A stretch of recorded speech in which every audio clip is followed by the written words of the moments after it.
আসসালামু আলাইকুম ভিউয়ার্স, আশা করছি সবাই ভালো আছেন। আজকে চলে আসলাম একটা মজাদার পাবদা মাছ রান্নার রেসিপি নিয়ে। ঢেঁড়স দিয়ে পাবদা মাছ রান্না। তো চলো দেখা যায় কীভাবে বানিয়েছে। ফার্স্টে একটা কড়াইতে এখানে তেল দিয়ে এর মধ্যে দিয়ে দিয়েছে পেঁয়াজ কুচি।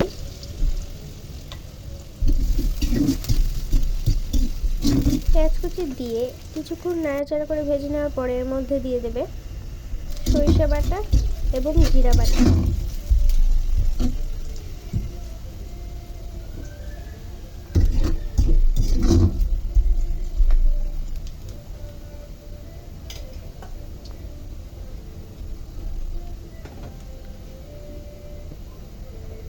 আর এর মধ্যে দিয়ে দেবে হালকা একটু পানি।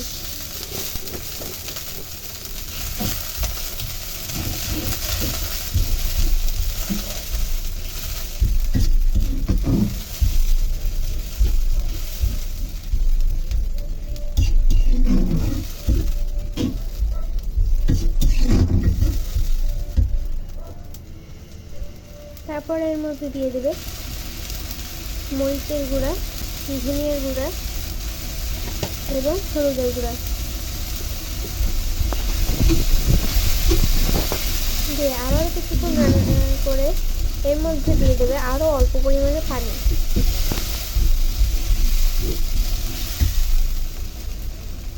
পানিটাকে আমি এখানে ধাপে ধাপে দিয়েছি, এক একটা মশলার পরে অল্প অল্প করে পানি।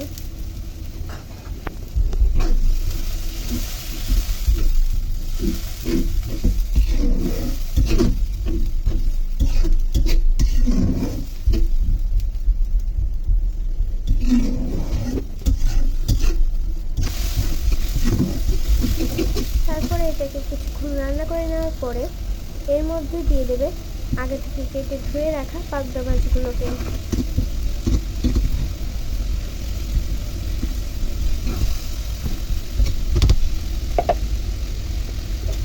তারপরে আবারও দিয়ে দেবে অল্প পরিমাণে পানি।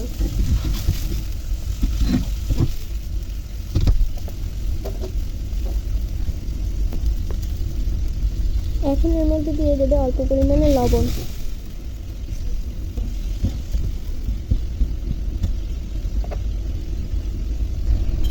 তারপরে এটাকে ঢাকনা দিয়ে কিছুক্ষণ রান্না করে নেওয়ার পরে এর মধ্যে দিয়ে দেবে আগে থেকে কেটে রাখা ঢেঁড়সগুলোকে।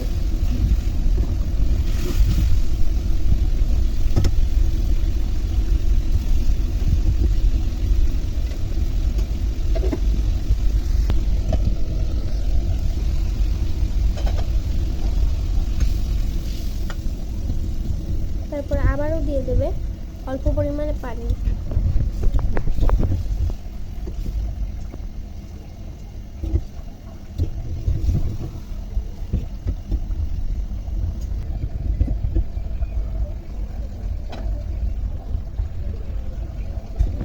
ভিডিওটি যদি ইউটিউব থেকে দেখে থাকেন তাহলে সাবস্ক্রাইব করবেন, আর যদি ফেসবুক থেকে দেখে থাকেন তাহলে ফলো করে আমাদের পাশে থাকবেন, যাতে আমরা আরও নতুন নতুন ভিডিও আপনাদের সাথে শেয়ার করতে পারি। তো রান্নার এই পর্যায়ে এখন দিয়ে দিচ্ছে কাঁচামরিচ।